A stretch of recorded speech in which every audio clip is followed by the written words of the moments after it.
Here is a little peninsula, and here is a viaduct leading over to the mainland. Viaduct. I'm all right, how are you? I say here is a little peninsula, and here is a viaduct leading over to the mainland. All right, viaduct. I'm not playing Ask Me Another, I say that's a viaduct. All right, viaduct. It's what a viaduct. Why are no chicken? Well, I don't know why I know chicken. I'm a stranger here myself. All I know is that it's a viaduct. You try to cross over there in a chicken, and you'll find out viaduct.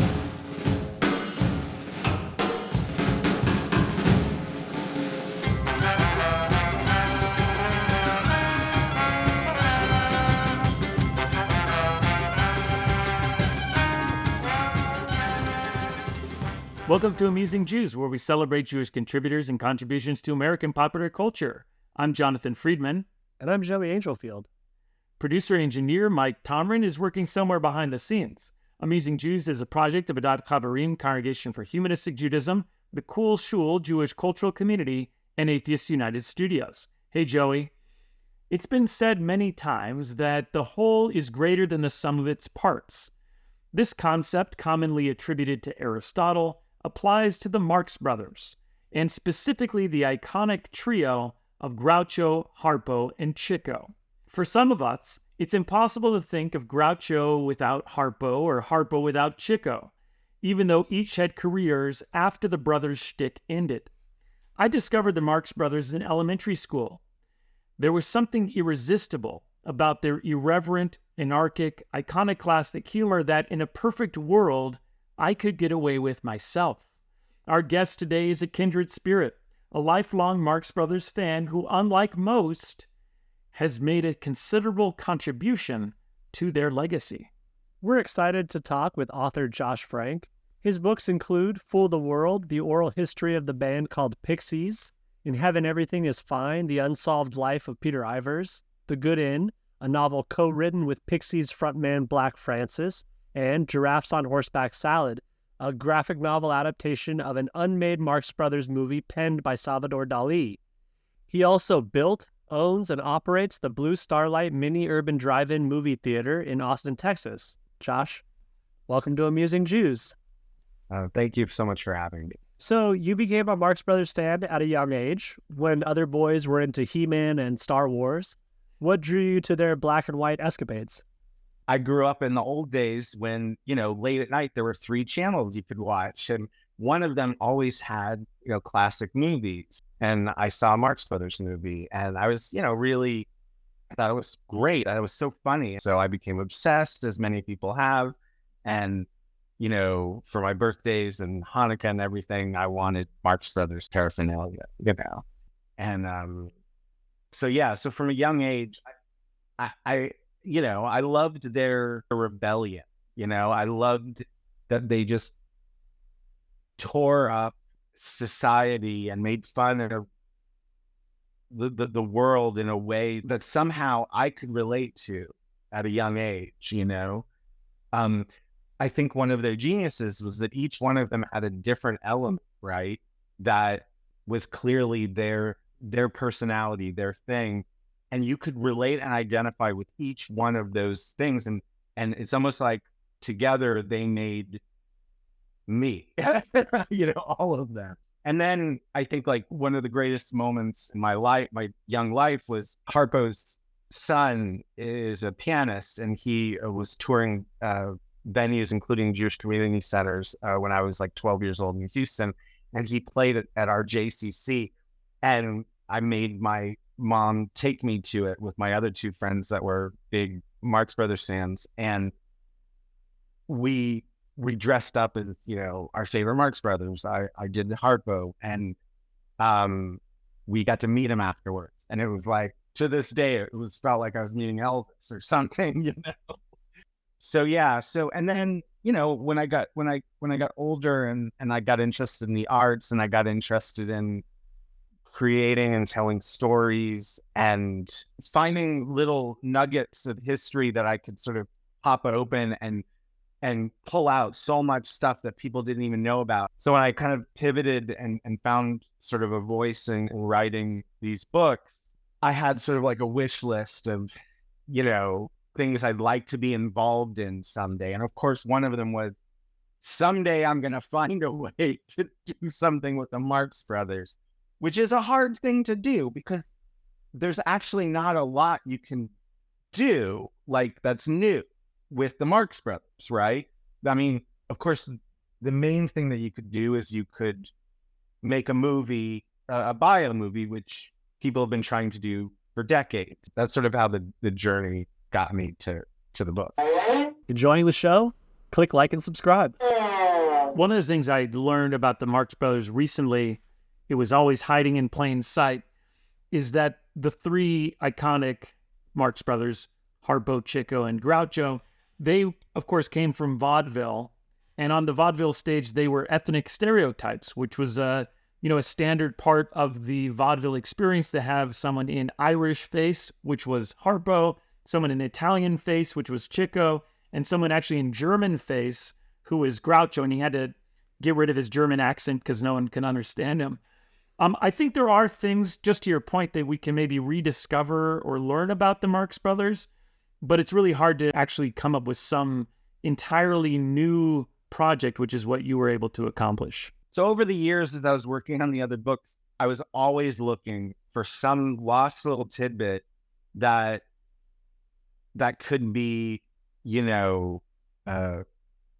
brought to a shine. But I mean, it really did seem fairly impossible because, again, they left very specific material and yeah. So yeah, that was that's the interesting thing about them, because I mean, so many people love the Marx Brothers that are big shots, that are famous, right? Like, I mean, everybody from Woody Allen to Jerry Seinfeld, right? These people, but really the only thing any of them could possibly do is abide it, right?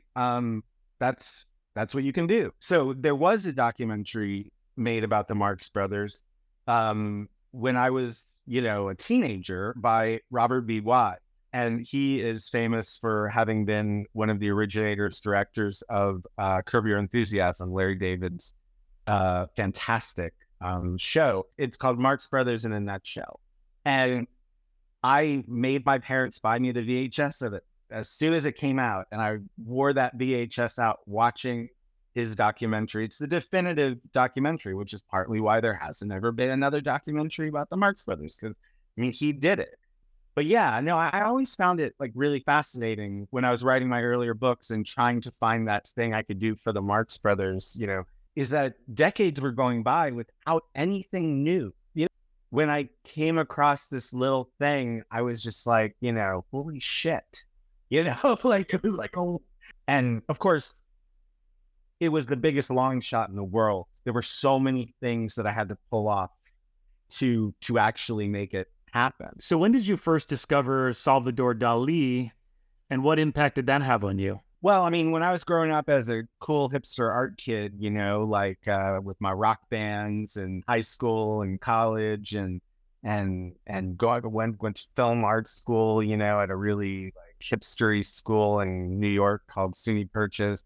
I mean, of course, Salvador Dalí was like freaking, he was to the art world what the Marx Brothers were to comedy. I mean, really, like it's funny. It's like when you hear Salvador Dalí and the Marx Brothers in a movie, your first thought might be, well, that's weird or strange. But if you actually think about it, it makes complete sense that they have completely parallel sensibilities, just in different art forms.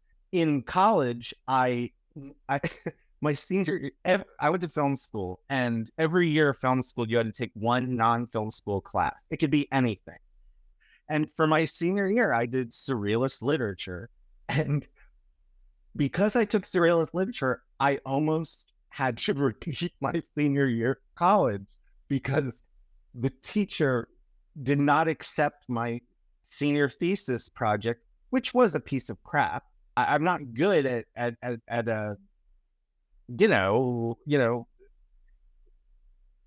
that kind of stuff, like I'm good at making stuff up and being creative and making stuff, not writing essays. So yeah, so I sucked at this class, and and the teacher was going to fail me. And I actually had to go up to her and be like, and it was all about Salvador Dalí and the surrealists. That's the funny thing, is that, the book that I think is sort of my greatest achievement as far as writing was about someone that I almost flunked out of college for. Dalí was not on my radar about doing anything with, you know what I mean? Until the rabbit hole opened with the Marx Brothers song. You've outlined specific reasons why Dalí wanted to make a film with the Marx Brothers. Would you mind sharing those with us? Dalí, it turned out, was a huge Marx Brothers fan. And he was at a point in his life where things were really bad for him back in Europe. He was sort of a pariah. And of course, he thought he was the greatest thing in the world. So he wasn't going to take what they were giving him. So he decided he was going to take over Hollywood. He was going to conquer Hollywood, and present himself, to that part of the world. And so he came over, and he's clearly like really fascinated with America and the culture. And it turned out he was a huge Marx Brothers fan already. I think actually the first time he saw either the first time he saw a Marx Brothers movie or one of the first times that he saw a new Marx Brothers movie was in New York City on one of his visits. And he decided he was going to find Harpo Marx and meet his idol, And of course he gets out there and he, is a part of that scene. I mean, Salvador Dalí from Europe has come to Hollywood, and he wined and dined, and eventually, within that process, he ended up at I think he was told that Harpo was going to be at an event, and he went to that event. Groucho said, it's in the book, that Harpo loved Dalí, but in a nice way. That was sort of the Dalí meeting Harpo, seeking them out. And Dalí said that he believed that Harpo was sort of the human incarnation of surrealism. Like he, really godly. Could you take us through your discovery of the lost screenplay? So 2012 is when I must have just finished my third book, which was called The Good Inn. It was a collaboration with Black Francis from the band Pixies. And that was sort of a lost history illustrated novel about the first fictional retelling of the first pornographic film attempt to be made. So after I finished that, I realized I really like this. I like these, I like this idea of finding lost movies. I think that's really neat. There's something to that. I'd like to do that again. I spent my free time going through the web, looking for lists of the greatest movies never made. And then one day a list came up that mentioned Giraffes on Horseback Salad. It was like 2 sentences. And I got so excited. Because again, I'm in, it's almost 30 years from when I first became a fan of the Marx Brothers. I had fucking discovered something new, like something that I didn't know. So I spent the next couple months digging deeper into the archives of the internet. I had a search now, right? I had Giraffes on Horseback Salad. I had Salvador Dalí. By having those 2 things, and Marx Brothers, those 3 things, it's like now I have a new code to put in, When you put those 3 together, there was a couple of other things that I found, But then it dried up pretty quickly. The last breadcrumb that I found before I kind of put it aside because I didn't think there was anything else was supposedly there was an expanded description of what the movie would have been in a volume of Dali's handwritten notes that had been published decades before. I took note of that, but I mean, that's a big long shot, So, but then at some point, I looked up the Salvador Dali Foundation, reached out to them as a long shot, asking about this volume, and if it existed. And they wrote me back, and they said, yes, the volume exists. It was printed in French and Portuguese. Unfortunately, the French version is no longer available. But we do have a couple of copies of the Portuguese one. And I asked if they would sell me one.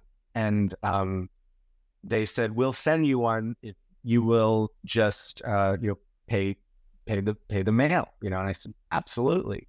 And the person that wrote me back said, do you speak Portuguese? And I said, no, I don't. So I did that and kind of forgot about it because maybe a month went by. Then one day, sure enough, a package arrived, and it was Dali's, volume of previously unpublished written works.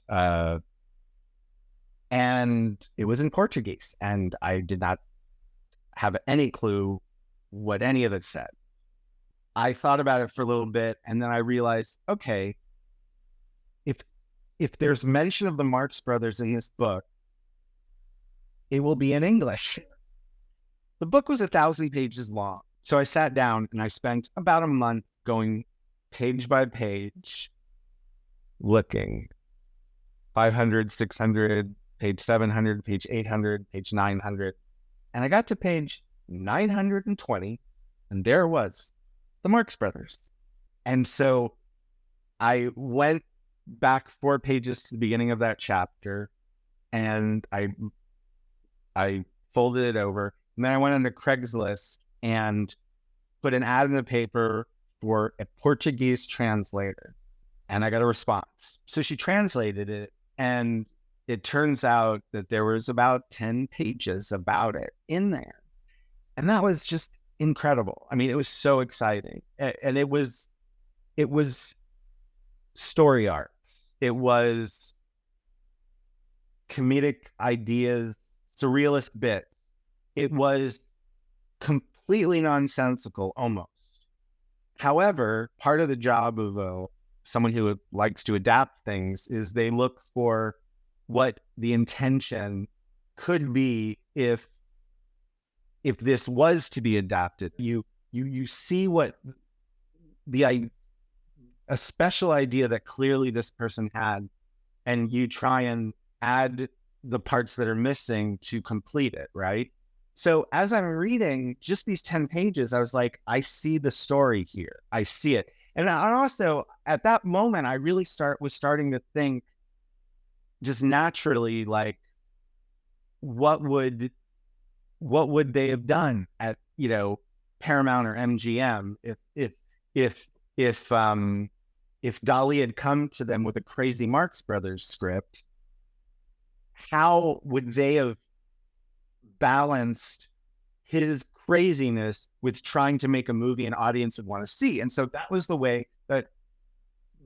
only way I was able to do this at all. But from the very start, of course, because I wanted this so bad, I wanted this to happen. I was obsessed with doing my best to find the pieces to make it work. It clearly wasn't enough. So the next thing I did was I bought every Salvador Dali memoir that he wrote. But what was important was I knew I needed to know about him during the 3-year period that he left Europe, came to America, tried to do what he did, and then went back. That was what I needed to know a lot about, because I already was seeing in his ideas for this movie, he was working out what he was going through. And that was very exciting to me, because it's one thing to be able to find a way to resurrect a lost Marx Brothers movie and make it in a way. But it was another thing to discover that that there might be something that hasn't really been talked a lot about Salvador Dalí. And the thing about him is that at this point in his life, he was really down on himself. Like, he was lost. He was a man with no country, was wondering if this was it. Was that it? Was that, am I done? Am I going to die now? You know, like, is this my end? Is there a next chapter? And in his memoirs, this is what he was talking about. And this was all during the time that he was adrift in Hollywood and trying, and in the end, in a way, failing to accomplish what he wanted to in Hollywood, which is to become an important name in Hollywood, which didn't happen. But I mean, that was his next dream. You know, to him, that was the next big feat, the next thing he could do above what he'd already done. And I saw that in those 10 pages. I saw him in the protagonist that he was kind of creating. I saw that there was this surrealist woman that was talked about in the narrative that could manifest anything, create anything, lived completely free. And then her opposite was the love interest, which was the man who was a businessman and very straight and couldn't break out to become what he was meant to become. And it was just clear that there was a connection to the two. So that was really amazing and exciting. And to me, it added that next, like, okay, maybe there's something here, you know, like it went from there's nothing here to hope to maybe there's something here, but it wasn't enough. One thing that was in that writing was a brief notation of where it was from. It was from this lot. So I wrote back to the Dalí estate and I said, it mentions this museum in Paris. Can you tell me, do you have a contact there? She gave me a contact. And I wrote to the museum in Paris that held a lot of his stuff. And I mentioned that I'd read this thing in this book that was in Portuguese, and it mentioned this lot. Do you have that lot? Is it possible that there might be more where this came from? And so she wrote me back and she said, you are welcome to look at it. And I said, fantastic. And she said, when would you like your appointment? And I said, what do you mean, appointment? And she said, at our museum. And I said, well, I can't come to your museum because I'm in Austin, Texas, and I do not lead the kind of life where I could just fly off to Paris to discover a lost Marx Brothers movie being kept secret in a museum. Although, how cool would that have been if I could have done that at that moment? That's so Indiana Jones meets A Day at the Races. She got back to me a couple weeks later and she said, I'm gonna do this for you because no one's ever asked to look in this box. That was the longest wait ever, couple months. And you know, of course, during this time, I'm wondering, it could be the exact same thing that I already have. It could be less. But when I opened the email, it was 87 pages. And not only was it 87 pages of handwritten writing in French, but there were doodles. There were original Salvador Dalí doodles. In between the French writing, I could see, you know, it'd say Harpo, blah, blah, blah, blah, Groucho, blah, blah, blah. It was really neat. So went on to Craigslist, looked for a French translator. Funny enough, a friend of Black Francis from the Pixies was a French translator and agreed to do it for $300 because no one else would. When he sent me the translation, though, there was about, 80 something pages of stuff all about giraffes and horseback salad. It wasn't in any order. It was like, there'd be like 2 or 3 paragraphs that was like the whole story, right? And then there'd be another 2-3 paragraphs that were completely random scenes. And it was like a puzzle, that's when I moved it actually to like a screenwriting software, because I knew that I wanted to complete the final version as a screenplay. So yeah, so I put the script together, and that's when I called my book agent, and he was intrigued. And I think actually the reason he stuck with me all these years is because he finds me entertaining, in that I come up with this shit and somehow pull it off, you know. I had 2 problems left. Well, 3. The first one was convincing the Salvador Dalí estate to let me do this. And even harder, finding out who makes the decisions for the Marx Brothers estate. Because at the time that I was doing this, there wasn't really one person that was sort of the gatekeeper of the Marx Brothers. But it just so happened that right around the time that I needed to find that person, things were being sort of reorganized. And a man named Robert Bader was taking over. Frank Ferrante and Robert Bader gave me a shot. I mean, they didn't have to do it. They had no reason to do it, really, other than that I think they were impressed that I had pulled up something that they didn't know was out there, you know, and I had found it. And so that was sort of my key. And I'm very grateful. And so once I had the Marx Brothers okay, which I couldn't believe that I got that, the last thing I had to do was get the Dalí estate's permission. And the funny thing is later on at the screening of a Marx Brothers movie to celebrate the release of the books, Robert Bader got up. This was at the Quad in New York City. Robert Bader got up to make a little introduction, and he said, you know, thanks for coming. We're really happy that, you know, Josh created this book. You know, when Josh reached out to me for the first time and told me this and what he wanted to do, and that he needed to get, the only thing he had left to do was get the permission of the Dalí estate. He said he kind of felt like the Wicked Witch with Dorothy. He was like, okay, I'll take you home. You just go kill the witch first. And, you know, he's like, I didn't think Josh was going to be able to kill the witch. You know, like, you didn't think I was going to be able to pull off getting the Dalí's permission. So when I came back with the broom, he was like, all right, yeah. At what point did you bring in comedian Tim Heidecker? When writing it, I realized I was quite good at writing for Harpo. I could write Harpo quite well, and I was very happy with all of how Harpo was presented.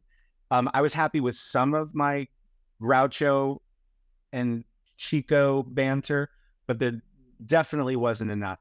And really, I had the same problem that Dalí had, because even in Dalí's notes on the pages that I had translated, he only had a couple of ideas for Marx Brothers bits.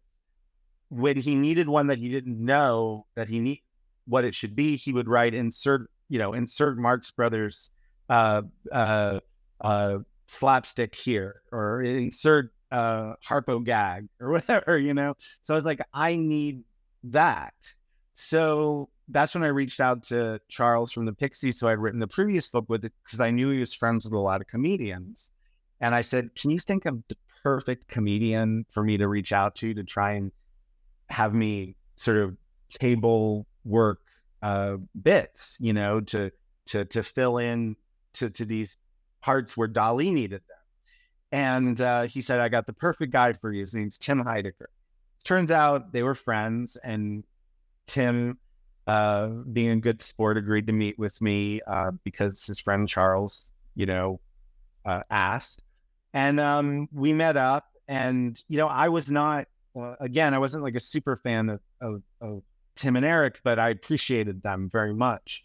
And I actually didn't have high hopes that he'd even do it, because it was so not, I mean, he wasn't a Marx Brothers fan necessarily, but he did it. Again, he didn't have to do it, but he gave me the time needed, and it was very cool. He invited me to the Tim and Eric studios that they had in LA, where they did the show, and he put aside a a writer's room, and he invited a bunch of his favorite friends in that help him write stuff. And we had a table day, it was the coolest thing. Like they had, like, I showed up, for the first of 2 days, and they had the script up on the screen, like page 1, and they were like going through it, and there was like a note taker in there, and it was the weirdest thing. It was like we were really table working this movie, it was pretty sick, actually, when I think back on it. It was great. The bits were awesome. We all worked well together. Gold. After 2 days, I came away with more material than I could use. And because of that, I filled everything in, and that's what really bumped it up to what I think is a worthy mirroring of newer bits, but based on, the DNA of all of the beloved ones. How did you contact Manuela Pertega, the illustrator? So the last step was to find an illustrator. And of course, I knew of course, I made it incredibly hard on myself. I was obsessed with the idea of finding an illustrator in Spain. I wanted the real deal. Like, if you're going to have a graphic novel that's a Lost Marx Brothers movie, written by Salvador Dalí, you absolutely need a Spanish illustrator that knows how to do surrealist work. So I went onto the internet and I typed in, find a graphic illustrator in another country, something like that. And Manuela Pertega just popped up.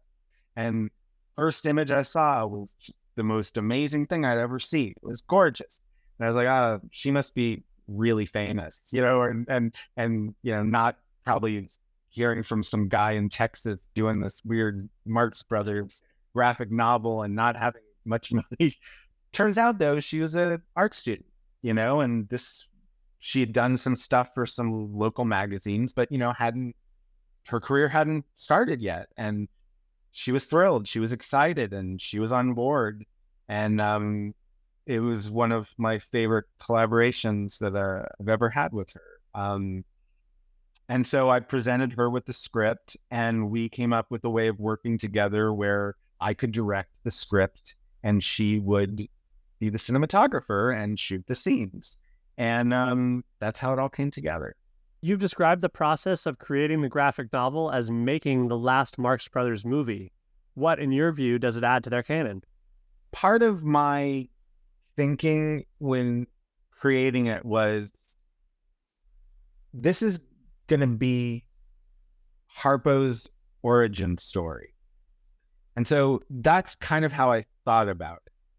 And when you read the graphic novel, that's exactly what it is. I mean, there's this, the lead protagonist is not Harpo at first. He's the businessman, that becomes taken with the surrealist woman. And in essence, the surrealist woman turns the businessman into Harpo. It was, and in a way, it's kind of an inside joke for me, most people won't get that. Most people won't notice or think about it that way. But I liked that Easter egg idea that really this actually comes sort of before all the other movies, like this is the origin of the Marx Brothers coming together. That was sort of like I just thought that was pretty cool, like Chico and Groucho knew each other already and ended up with the surrealist woman. And because of that, they became the three Marx Brothers, because the protagonist becomes Harpo. It's this fantasy of Salvador Dali's, and so when the movie Giraffes and Horseback Salad ends, they sail off into the sunset, you know? Yeah, at the end of the book, Giraffes on Horseback Salad, Dalí goes back to Spain pretty much feeling like a failure. He didn't make it in Hollywood. And he's sitting on the beach and he's sitting with these local fishermen whose feet are rotting, and he's looking down at the rotting feet. How surreal is that? And thinking to himself, you know, is this the end? And then the boat sails in and the Marx Brothers are on it, and he jumps into the ocean and joins the Marx Brothers for the next great adventure. And so to me, that was sort of me being like, that was this turning point for Dalí, really, is that's what he did. He went back and he was very depressed, but he chose to have the next chapter of his life. And as we know, for the rest of his life, he felt very good about himself. He felt he found his next part of the next chapter of his genius. And I like to think about it as the Marx Brothers helped him with that. Like, even though he didn't get to make his Marx Brothers movie, that time in Hollywood, that time getting to meet his hero Harpo, that there was inspiration there, that although he didn't get to fulfill it with making his Marx Brothers movie, that it was a part of what made it so he didn't spend the rest of his life on that beach looking at the fishermen's feet rotting. You know, like, he jumped in, he joined them on their next great adventure, and he had his next great adventure. And so in my head, the Marx Brothers sail off into the sunset, and where do they land? In coconuts. You know, it's interesting that you mentioned that, because, you know, at that time in Hollywood, the production code was in full effect. The Marx Brothers movies themselves were very tame in comparison to the early stuff like Coconuts. And here comes Dalí with these wild ideas, very expensive ideas. And Hollywood was not at all interested in that sort of thing at the time. He was so almost delusional, not only about Hollywood, but about even the Marx Brothers, because maybe he liked the Marx Brothers from an earlier era, and they themselves weren't really the same at that point. You're so right. Like, I actually hadn't even really thought about it particularly that way, but yeah, the movies that inspired him, they made with the previous studio. And at the new studio, they were pretty unhappy and things had changed. And yeah, I mean, Hollywood was not a place for taking any risks. The closest thing Dalí got was that one scene in the Hitchcock movie, which he had done like many reels of film, lots of minutes of footage that ended up for this dream sequence that I think ended up being like very short. But like, to him, he was like, you know, but Hollywood was like, okay, let's make that 10 seconds long and everything will be fine. Where, you know, he imagined the whole movie being like that. So yeah, absolutely. He was ahead of his time. And although his hero Harpo absolutely in every way embodied everything that Dalí imagined, they were in show business. And if they wanted to make movies, they had to make them the way the studios wanted them made, with the love interest and the other characters that are not silly, that can bring the drama and the intrigue, and it all had to, you know, be very formulaic. You own and operate the Blue Starlight Mini Urban Drive-In movie theater in Austin, Texas. Could you tell us a little about that? Somehow I've managed to kind of have that for the last 15 years and make it work despite being a terrible businessman.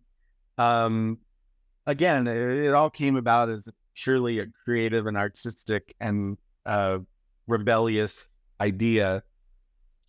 You know, let's bring a drive-in movie theater into a major city and put it in an alleyway, have a drive-in for 8 cars. You know, that's how it started. You know, it's surreal, like sort of a surrealist, absurdist idea that just might work, you know? And it did, and people thought it was charming and cool, and it's sort of become a staple in town, and I'm very proud of that. But it is very hard to, it's hard to run a movie theater, as anyone will tell you, but to run one that's so different is it's forever challenging. But I'm very proud about having it, and yes, it's sort of a staple in town, and it's a part of my identity. And I program all my favorite 80s and 70s movies, and